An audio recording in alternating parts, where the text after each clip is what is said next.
Assalamualaikum warahmatullahi wabarakatuh. Berjumpa kembali kawan-kawan semuanya dengan kami dari Bimbel Marketing yang ada di Jombang, sebuah bimbel yang mendampingi para siswa untuk memperdalam dasar-dasar TOEFL. Kawan-kawan, pada kesempatan kali ini kami akan melanjutkan sebuah video pembelajaran tentang future conditional, yaitu bagian tipe 1. Di video sebelumnya kami sudah menjelaskan yaitu zero conditional. Oke. Nah, langsung saja kawan-kawan semuanya, ketika kita membicarakan sebuah bab, tentu kita harus memahami pengertiannya terlebih dahulu. Dari sini kita akan memahami yang namanya tipe 1. Tipe 1 conditional, tipe 1 itu digunakan untuk apa? Kan gitu ya. Tipe 1 kawan-kawan digunakan untuk mengungkapkan keinginan. Oke, berarti ini belum terjadi atau harapan, cita-cita yang masih memungkinkan terwujud atau terpenuhi di masa depan. Bila di masa depan berarti perlu kita pahami yang namanya pembagian waktu. Kawan-kawan, tipe 1 itu membicarakan masa depan yang ada di sini. Masa depan, kalau kita punya keinginan, harapan, atau keinginan, atau cita-cita di masa depan, terjadi atau tidak terjadinya, itu kan masih 50-50. Ya, masih 50-50 potensi peluang terjadinya. Maka ini ada nuansa mungkin, masih mungkin terjadi. Kapan Pak terjadi? Ya tergantung syaratnya. Syaratnya nanti kawan-kawan itu adalah di waktu ini, di waktu sekarang. Ya, jadi kalau demikian, masa depan itu adalah hasil. Berarti di sini nanti adalah penyebabnya, hasil atau akibat. Berarti di sini adalah tindakannya. Anda kalau tidak bertindak, ya tidak akan ada hasil, kan begitu. Anda kalau tidak belajar, ya tidak ada hasil, kan begitu. Nah, itu kawan-kawan kurang lebih menyangkut tipe conditional tipe 1. Berarti Anda harus memahami tipe 1 itu untuk masa depan. Langsung kita perhatikan untuk penjelasan berikutnya. Langkah kedua, pahami rumusnya. Nah, ini dia. Siswa biasanya agak kesulitan memahami rumus. Kita buat sederhana saja. Jadi gini kawan-kawan. Yang namanya future conditional tipe 1 itu adalah adanya hubungan antara simple present dan simple present future. Sebagaimana yang sudah kami jelaskan di video yang pertama, kalau nanti ada kata if, ya, diikuti simple present, saya langsung tulis subject plus verb 1 atau is ma, ya, plus object diikuti subject plus will plus verb 1 atau be plus object. Nah, kawan-kawan, penjelasan saya adalah demikian. If clause, ini namanya adalah if clause. If clause itu kalau dipisah-pisahkan, ini namanya adalah anak kalimat. Sementara yang di sini ini namanya adalah induk kalimat. Ya, ini namanya adalah anak kalimat yang ada if-nya ini. Kenapa? Karena anak itu diawali conjunction. Kalau nanti induk tidak diawali conjunction. Begitu saja. Nah, kawan-kawan, yang perlu diperhatikan agar mudah memahami rumus ini, dibuat cara menghafalnya begini saja. Kawan-kawan, Anda harus tahu ini namanya adalah model. Ya. Yang punya model itu adalah orang tua, induk. Anak tidak punya model, di sini tidak ada, ya. Anak itu tidak punya model, kalau induk itu punya model. Anak hanya berharap, if, jika, seandainya. Ya, begitu saja. Yang namanya anak itu masih berharap, yang namanya induk itu punya modal. Orang tua kita kan yang punya modal. Nah, gitu saja ya. Kita berangan-angan sebagai anak itu berangan-angan. Seandainya saya punya mobil, itu anak. Tapi kalau orang tua sudah punya modal, ya langsung beli aja. Dibuat model memahaminya seperti itu saja. Mohon maaf, agak sedikit memaksa, tetapi mudah-mudahan nanti ini bisa membantu Anda memahami rumus. Nah, langsung kita sebutkan kawan-kawan. Yang namanya rumus simple present, kawan-kawan, fokuslah di kata-kata yang saya lingkari ini. Yang saya lingkari ini adalah ciri-ciri simple present, yaitu menggunakan verb 1, itu adanya di kalimat verbal. Tetapi kalau nanti kalimat itu predikatnya menggunakan to be seperti ini, itu namanya adalah kalimat nonverbal. Sekali lagi, kalau predikatnya verb itu nanti verbal, kalau predikatnya to be is MR seperti ini adalah namanya nonverbal. Rumus yang kedua yang kawan-kawan harus ingat adalah rumus yang future. Nah, ini adalah verbal. Pokoknya kalau mengandung verb itu berarti verbal. Kalau nanti mengandung be berarti itu adalah non-verbal. Ini nanti gabungan rumusnya. Bisa A, ya, bisa A bergabung dengan C, atau A berpasangan dengan D, tapi A nggak bisa berpasangan dengan B, ya.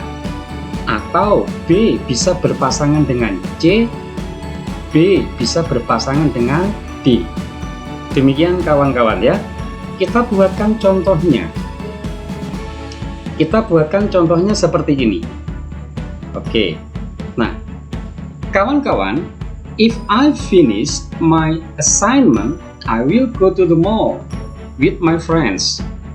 Ini namanya, yang ada if ini namanya adalah kalimat syarat atau kalimat yang dipakai sebagai syarat. Ini nanti adalah hasilnya. Nah, seperti itu. Hasil berarti berupa induk. Berarti kalau syarat itu berupa anak. Ingat, kalau nanti Anda menggunakan Anda menulis anak, satu ada kata if dan tidak ada model. Model itu adanya di induk. Ya, model itu adanya di induk seperti ini. Nah, ini namanya model. Oke. Kawan-kawan, kalau kita tulis rumusnya if pakai apa ini? Ini kan pakai finish. Finish ini kan kata kerja, berarti pakai yang ini. Berarti kita simpulkan if ditambah A berpasangan dengan apa ini? Will go. Berarti kalau will go berarti will verb 1, berarti berpasangan dengan C. Nah, boleh Anda nulis conditional sentence itu nanti nulisnya adalah if ditambah rumus A ditambah rumus C. Atau contoh yang lainnya, misalnya ini biar nanti kawan-kawan tidak lupa ya cara menulisnya, saya buatkan pasangan-pasangan pola seperti ini. Nah, ini if I don't disturb my little brother, nah ini dia. If I don't, nah ini kan verb, berarti ini adalah A. Berpasangan dengan my brother will not be angry, will not be, berarti ada will, ada be, berarti pasangannya adalah yang D. Boleh Anda nulisnya seperti ini, nanti boleh. Yang namanya kalimat pengandaian itu gabungan antara dua rumus. Dan rumusnya bisa disilang asal tidak menyalahi makna. Ya, jadi seperti itu. Jika saya tidak mengganggu saudara kecil saya, ibu tidak akan marah. Oke. Berikutnya kawan-kawan, if you are in difficulty to be here, jika kamu kesulitan datang ke sini, he will pick you up. Kita lihat di sini ada kata if. Oke, if-nya yang ini ya. Oke, terus kita lihat predikatnya. Predikatnya berupa to be, berarti kan nonverbal. Berarti yang ini. Berarti ini rumus yang B. If B dipasangkan dengan he will pick you up.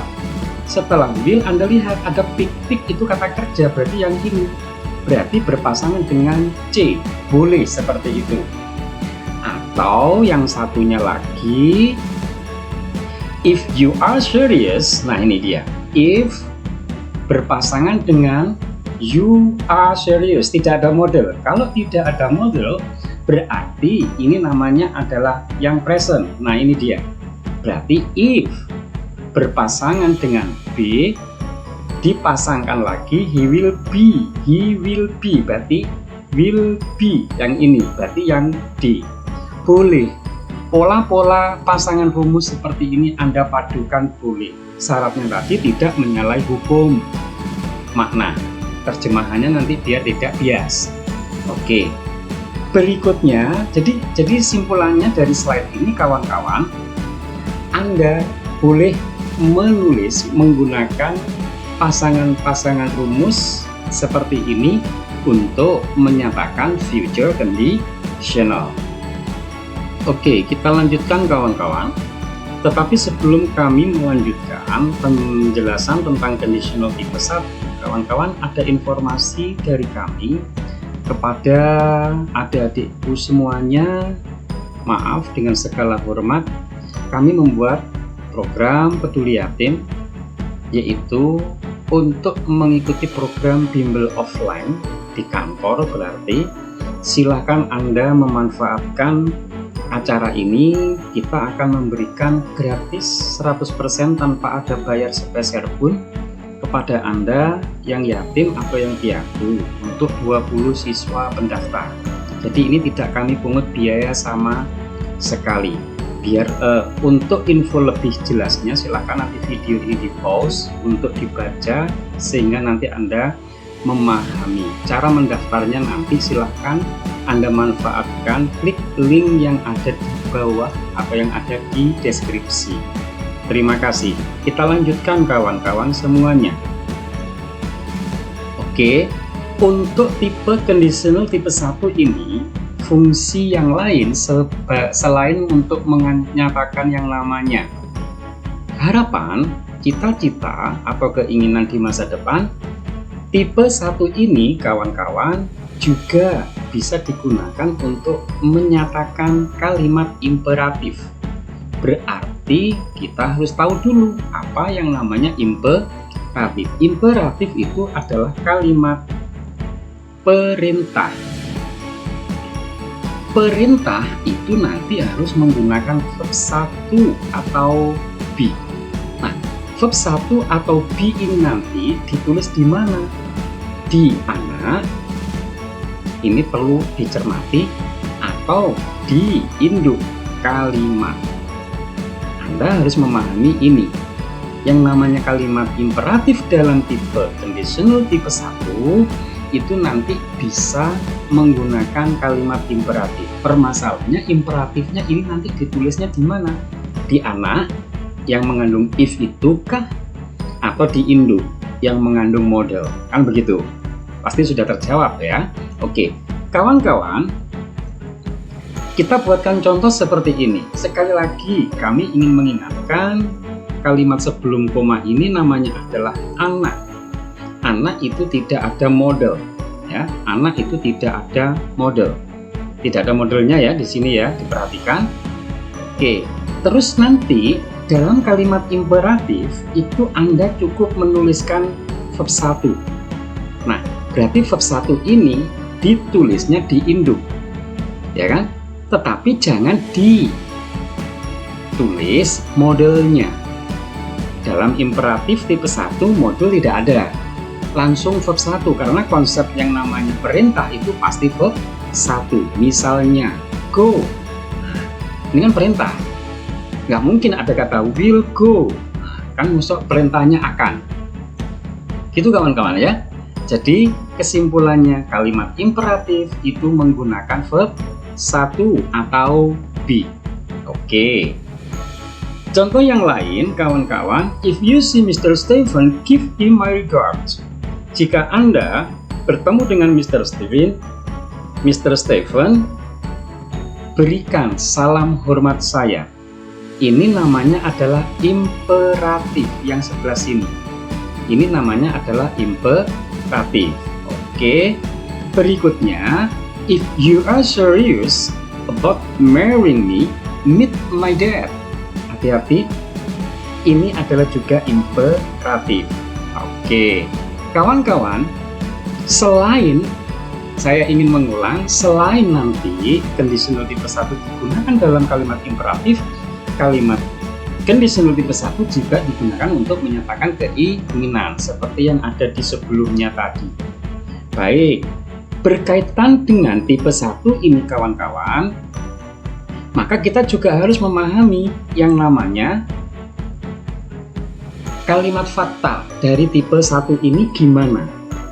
Semua conditional kawan-kawan nanti mengandung fakta, baik itu nanti di video selanjutnya adalah tentang tipe 2 atau tipe 3, selalu mengandung fakta. Nah, oke. Fakta dari tipe 1 itu selalu mengandung barangkali atau kemungkinan. Kenapa? Karena ini kan masih di masa depan, masih di wilayah sini. Wilayah sini kan masih 50-50 tadi disebutkan, ya loh. Berarti kalau 50-50 itu berarti masih mengandung barangkali, mengandung kemungkinan.